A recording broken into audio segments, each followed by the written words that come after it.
12 September બાદ સારા વરસાદની શક્યતા, અંબાલાલ પટેલની આગાહી. હાલ વરસાદની ખેંચ યથાવત રહેશે. 12 સપ્ટેમ્બર બાદ પણ સારો વરસાદ આવવાની શક્યતા રહેશે. સપ્ટેમ્બરમાં એક પછી એક બનતી સિસ્ટમના કારણે કદાચ અરબી સમુદ્ર પણ સક્રિય થઈ શકે. ગુજરાતમાં વરસાદ ખેંચાયો છે, ત્યારે હવે હવામાન નિષ્ણાંત અંબાલાલ પટેલે રાહતની આગાહી કરી છે. અંબાલાલ પટેલના જણાવ્યા મુજબ દક્ષિણ બંગાળની ખાડી હાલ પૂરતી સક્રિય ન હોવાથી ગુજરાતમાં વરસાદ ઓછો પડી રહ્યો છે. બંગાળની ખાડી સક્રિય નહીં થાય ત્યાં સુધી રાજ્યમાં સારો વરસાદ થવાની શક્યતા ઓછી હોવાનું તેમણે જણાવ્યું. જોકે સપ્ટેમ્બર મહિનામાં સારા વરસાદની આશા અંબાલાલ પટેલે વ્યક્ત કરી છે. જ્યાં સુધી દક્ષિણ બંગાળની ખાડી સક્રિય નહીં થાય ત્યાં સુધી ગુજરાતના ભાગોમાં સારો વરસાદ આવવાની શક્યતા નથી. અંબાલાલ પટેલે કહ્યું કે ચીન અને જાપાન તરફથી સક્રિય થતી સિસ્ટમો ભેજને ખેંચી લેતી હોવાથી પણ ગુજરાતમાં વરસાદની અસર ઓછી જોવા મળી રહી છે. સાથે જ ઈરાન અને પાકિસ્તાન તરફથી આવતા સૂકા પવનો પણ વરસાદ માટે જરૂરી ભેજને અસર કરી રહ્યા છે, જેના કારણે ખાસ કરીને પશ્ચિમ સૌરાષ્ટ્રમાં વરસાદની ખેંચ જોવા મળી રહી છે. પશ્ચિમ સૌરાષ્ટ્રમાં ઈરાન તરફથી આવતા સૂકા પવનો, અફઘાનિસ્તાન અને પાકિસ્તાનમાંથી આવતા સૂકા પવનો, ઉપલા લેવલના સૂકા પવનો પણ ભેજગ્રાહી નથી, જેના લીધે વરસાદ થતો નથી.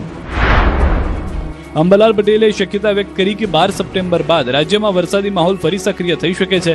એક બાદ એક હવામાની સિસ્ટમો સક્રિય થવાની શક્યતા છે.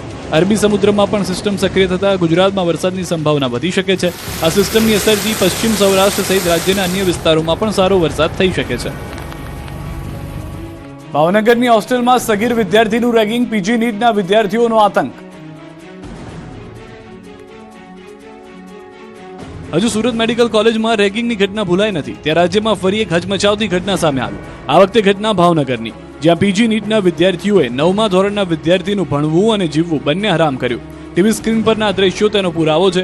પીજી નીટના વિદ્યાર્થીઓ સાથે રહેતા વિદ્યાર્થીને મારે છે, ડરાવે છે અને હદ તો ત્યારે થઈ જ્યારે એક વિદ્યાર્થીએ મસાજ પણ કરાવી. ભાવનગર શહેરના કાળિયાબીડ વિસ્તારમાં આવેલી માધવ બોયઝ હોસ્ટેલની આ ઘટના છે. વિદ્યાર્થીના પિતાએ હોસ્ટેલમાં રહેતા 12મા ધોરણના 4 વિદ્યાર્થીઓ અને 2 રેક્ટર સામે ગંભીર આક્ષેપ કર્યા. વિદ્યાર્થીના પિતાનો આરોપ છે કે તેમના પુત્રને અવારનવાર માર મારવામાં આવ્યો, તેની પાસે માથું દબાવવાની મસાજ કરાવવામાં આવ્યું, ક્યારેક થપ્પડો ફટકારી તો ક્યારેક ચપ્પલથી માર મારવામાં આવ્યો. એટલું જ નહીં, વિદ્યાર્થીના પિતાનો આરોપ છે કે આરોપી વિદ્યાર્થી બળજબરીપૂર્વક સિગરેટ પણ પીવડાવે છે, જેનો વિડીયો બનાવી હવે આરોપી વિદ્યાર્થી વાયરલ કરવાની ધમકી પણ આપી રહ્યા છે. આ ઉપરાંત પિતાએ પુત્ર સાથે સૃષ્ટિ વિરુદ્ધનું કૃત્ય થયું હોવાની શંકા વ્યક્ત કરી તબીબી તપાસની માંગ કરી. પીડિતના પિતાનો આરોપ છે કે વારંવાર નતરાસના કારણે તેમનો પુત્ર માનસિક રીતે ભાંગી પડ્યો છે. સમગ્ર મુદ્દે વિદ્યાર્થીના પિતાએ 4 વિદ્યાર્થી અને રેક્ટર વિરુદ્ધ ફરિયાદ નોંધાવી. જોકે બીજી તરફ સીસીટીવી હોવા છતાં હોસ્ટેલ સંચાલક રેગિંગ ન થયું હોવાનું રટણ રટી બાળક જ તોફાની હોવાનો દાવો કરી રહ્યા છે. આ કોઈ રેગિંગ બાબતનો મુદ્દો નથી. 4 બાળકો બરાબર તો એમની સાથે હળીમળી અને રહેતા હતા. એ એમના વાલીની પણ વારંવાર જાણ કરેલી છે કે ભાઈ તમારું બાળક જે છે એ થોડુંક તોફાન કરે છે. જો બાળકને પરાણે બી સિગરેટ પાવામાં આવી હોય તો કે આ ઉધરસ આવવા મળે. ટ્રેનિંગથી જે વિડિયાની અંદર ધુવાડો કાઢે છે સ્ટાઇલથી, એ ધુવાડો કાઢી શકે નહીં. હાલ પોલીસે સમગ્ર મામલે તપાસ હાથ ધરી છે. તપાસમાં દૂધનું દૂધ અને પાણીનું પાણી થશે. સુરત બાદ હવે અમદાવાદમાં ભૂતિયા ડિમોલિશન શરૂ. સુરત બાદ અમદાવાદમાં પણ ભૂતિયા ડિમોલિશનની ચર્ચા જાગી ચૂકી છે. થોડા સમય પહેલા નાસીમનગરમાં સેંકડો ઘરો પર બુલડોઝર ફરી વળ્યું હતું અને સુરત મહાનગરપાલિકા ઊંઘતું ઝડપાયું હતું. હવે આવી જ ઘટના અમદાવાદના નાના ચિલોડામાં બની. અહીં પણ કોઈ એએમસીના નામે ડિમોલિશન કરી ગયું, જેની એએમસીને ખબર જ ન હોવાનો દાવો છે. નાના ચિલોડામાં ખાનગી પ્લોટ પર આવેલી 3 દુકાનોનું ડિમોલિશન કરવામાં આવ્યું. વિડીયોમાં એક વ્યક્તિ પોતે એએમસીમાંથી હોવાનો દાવો કરી રહ્યો છે, જ્યારે બાઉન્સર પણ એએમસીએ ડિમોલિશન કર્યું હોવાનો દાવો કરી રહ્યો છે. જોકે સમગ્ર મામલે એએમસીએ સ્પષ્ટતા કરી છે કે આ ડિમોલિશન કોર્પોરેશને નથી કર્યું. ટીપી કમિટી ચેરમેન ભાગ્યેશ પટેલે પણ કહ્યું છે કે ખાનગી વ્યક્તિઓ એએમસીના નામે ડિમોલિશન કરી ગયા છે. ત્યારે સવાલ એ છે કે ડિમોલિશન કરનાર વ્યક્તિ કોણ છે? હવે એએમસીના નામે થયેલા ડિમોલિશન મામલે તપાસ બાદ સમગ્ર હકીકત સામે આવશે. ભુજમાં ફૂટપાથ પરના દબાણો સામે પાલિકાની લાલાંક. ભુજમાં ફૂટપાથ પરના ગેરકાયદેસર દબાણો પર નગરપાલિકાનું બુલડોઝર ફરી વળ્યું. સુપ્રીમ કોર્ટના આદેશ મુજબ ફૂટપાથ રાહદારીઓ માટે ખુલ્લા રાખવાના હોવાથી પાલિકાએ 4 દિવસ અગાઉ નોટિસ પાઠવી હતી. નોટિસ બાદ નગરપાલિકાની ટીમે દબાણ હટાવવાની કામગીરી શરૂ કરી છે. ઓલફેડ હાઈસ્કૂલથી ભુજ બસ સ્ટેશન સુધીના વિસ્તારમાં ફૂટપાથ પર થયેલા દબાણો દૂર કરવામાં આવ્યા. પાલિકાની ટીમે સ્થળ પર પહોંચી ગેરકાયદેસર રીતે ફૂટપાથ પર ઊભી કરાયેલી વસ્તુઓ અને દબાણો હટાવ્યા. કેટલાક દબાણકર્તાઓએ પણ પાલિકાની કામગીરીને ધ્યાને લઈ સ્વૈચ્છિક રીતે પોતાનો સામાન ખસેડી લીધો. મહત્વનું છે કે ફૂટપાથ પર દબાણોના કારણે રાહદારીઓને રસ્તા પર ચાલવાની ફરજ પડી હતી, જેના કારણે ટ્રાફિકની સમસ્યા પણ સર્જાઈ હતી. હવે દબાણો દૂર થતા રાહદારીઓ માટે ફૂટપાથ સુલભ બનશે, સાથે જ મુખ્ય માર્ગો પર ટ્રાફિક વ્યવસ્થા વધુ સુચારુ બનશે. નગરપાલિકાએ સ્પષ્ટ કર્યું છે કે ફૂટપાથ પર ફરીથી દબાણ ન થાય તે માટે આગામી દિવસોમાં પણ કાર્યવાહી ચાલુ રાખવામાં આવશે. ખોરાકની ગુણવત્તા સામે તંત્રની લાલ આંખ. સુરતમાં મેગા ચેકિંગ, ખેડામાં દવામાં જીવાતનો આક્ષેપ. રાજ્યમાં તહેવારો પહેલા આરોગ્ય વિભાગે ફરી એકવાર સપાટો બોલાવ્યો. સુરતમાં આરોગ્ય વિભાગે અલગ અલગ જગ્યાએ દરોડા પાડ્યા, તો બીજી તરફ આહાર મેનેજમેન્ટ એસોસિએશન મેદાને આવ્યું અને ભેળસેળિયાઓ સામે કડક કાર્યવાહીની માંગ કરી. બીજી તરફ હવે દવામાંથી પણ જીવડા નીકળવાનો કિસ્સો સામે આવ્યો છે. સુરતમાં ખાદ્ય પદાર્થોની ગુણવત્તા અને સ્વચ્છતાને લઈને મનપાના આરોગ્ય વિભાગે મેગા ચેકિંગ હાથ ધર્યું. હોટલ, રેસ્ટોરન્ટ અને ઢાબા સહિત 189 સંસ્થાઓની તપાસ કરવામાં આવી, જેમાં 110 સંસ્થાઓને નોટિસ ફટકારાઈ અને 762.9 કિલો અખાદ્ય ખોરાકનો નાશ કરાયો. 44 ફૂડ સેમ્પલ લેબોરેટરીમાં તપાસ માટે મોકલાયા. 18 ઓગસ્ટથી અત્યાર સુધીમાં કુલ 1535 સંસ્થાઓનું ચેકિંગ કરાયું. 817 નોટિસ, 5547.8 કિલો અખાદ્ય ખોરાકનો નાશ અને 82 સંસ્થાઓ બંધ કરવાની કાર્યવાહી કરાઈ છે. બીજી તરફ અમદાવાદમાં આહાર મેનેજમેન્ટ એસોસિએશને પણ ભેળસેળ સામે કડક કાર્યવાહી કરવાની માંગ કરી. માવા, ice cream, dairy products, bakery item, chutney અને સોસની પણ સઘન તપાસ કરવાની માંગ ઉઠી છે. તહેવારોની સિઝનમાં નફાખોરી માટે ભેળસેળયુક્ત અને અખાદ્ય વસ્તુઓનો ઉપયોગ ન થાય તે માટે પણ કાર્યવાહી કરવા રજૂઆત કરાઈ છે. આ તરફ ખેડામાં સરકારી આરોગ્ય કેન્દ્રની દવામાં જીવાત હોવાનો આક્ષેપ કરતો વિડીયો વાયરલ થયો. રઢુ પીએચસીમાં બાળકની દવાની બોટલમાંથી જીવાત નીકળ્યાનો દાવો કરાયો. પાવડરમાં અસંખ્ય કીડા જોવા મળ્યાનો આક્ષેપ થતા સરકારી દવાખાનાની કામગીરી સામે સવાલ ઉઠ્યા. જોકે વાયરલ વિડીયોની સ્વતંત્ર પુષ્ટિ થઈ નથી. સમગ્ર મામલે તપાસ બાદ જ હકીકત સ્પષ્ટ થશે. રક્ષાબંધન પહેલા ફૂડ વિભાગ એક્શનમાં. માવાથી મીઠાઈ અને આંગણવાડીના ભોજન સુધી તપાસ. રક્ષાબંધનના તહેવારને લઈને સુરત મહાનગરપાલિકાનું ફૂડ વિભાગ એક્શનમાં આવ્યું છે. ભેળસેળયુક્ત માવા સામે કાર્યવાહી માટે 12 ટીમો બનાવી શહેરના વિવિધ વિસ્તારોમાં સરપ્રાઇઝ ચેકિંગ શરૂ કરાયું છે. માવાનું ઉત્પાદન અને વેચાણ કરતી પેઢીઓમાં તપાસ કરી શંકાસ્પદ માવાના જથ્થામાંથી સેમ્પલ લેવામાં આવ્યા છે. તમામ સેમ્પલ પબ્લિક હેલ્થ લેબમાં મોકલવામાં આવશે.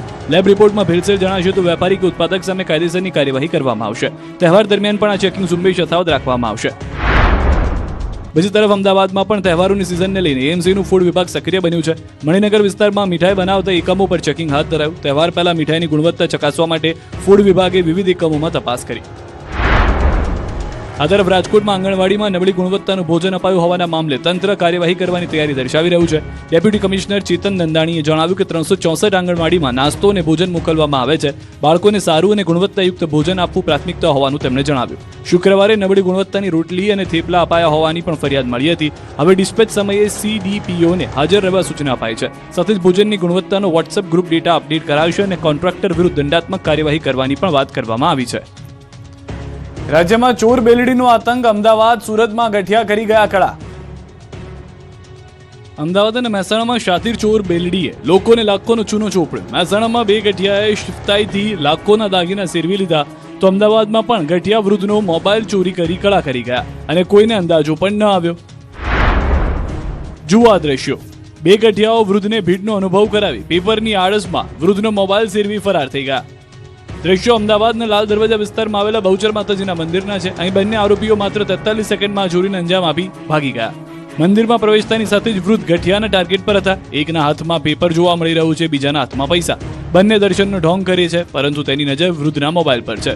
વૃદ્ધ ધીમે ધીમે મંદિરમાં આગળ વધે છે, હેલ્મેટ કાઢે છે, દર્શન કરે છે, મોબાઈલમાં માતાજીનો ફોટો લે છે અને ત્યારબાદ મોબાઈલ ખિસ્સામાં મૂકે છે. ગઠિયાઓ બસ આ જ ક્ષણની રાહ જોઈ રહ્યા હતા. બંને ગઠિયા આગળ આવે છે, જેમાંથી એક વૃદ્ધના ખિસ્સામાંથી મોબાઈલ સેરવી લે છે અને બીજો બાજુમાં વૃદ્ધ સાથે ખભો ટકરાવે છે, જેથી વૃદ્ધને મોબાઈલ ગયાની ખબર જ ન પડી. ઘટનાની કારંજ પોલીસે ફરિયાદ નોંધી તપાસ શરૂ કરી. બીજી તરફ મહેસાણાના ઊંઝામાં જ્વેલર્સની દુકાનમાંથી સોનાના દાગીનાની ચોરીની ઘટના સામે આવી. કેસર ભવાની જ્વેલર્સમાં ગ્રાહક બનીને 2 ગઠિયા આવ્યા હતા.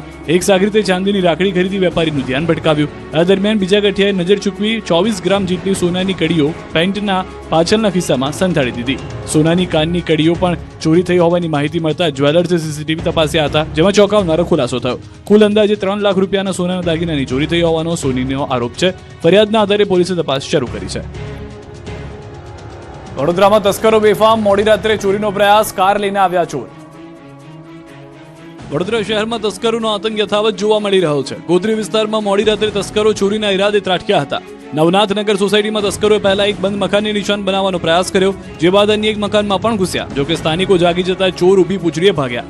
નવાઈની વાત એ છે કે તસ્કરો કાર લઈને આવ્યા હતા. સમગ્ર ઘટનાના સીસીટીવી ફૂટેજ પણ સામે આવ્યા, જેમાં જોઈ શકાય છે કે પહેલા એક શખ્સ મકાનના દરવાજા પર લાઇટ કરે છે અને ત્યાંથી આગળ વધી જાય છે. ત્યારબાદ સામેની બાજુએ દિવાલ કૂદીને ઘરમાં ઘૂસે છે, જેની પાછળ અન્ય એક શખ્સ પણ જાય છે. થોડીવાર બાદ કારમાં સવાર શખ્સ ઘરની બરાબર બાજુમાં કારનું પાર્કિંગ કરે છે અને ઘરમાં ઘૂસવાનો પ્રયાસ કરે છે. જોકે આ દરમિયાન દોડધામ મચે છે. ચોર દિવાલ કૂદીને બહાર નીકળી જાય છે, જેની પાછળ મકાન માલિક પણ નીકળે છે. જોકે ત્યાં સુધીમાં તસ્કરો ફરાર થઈ ગયા હતા.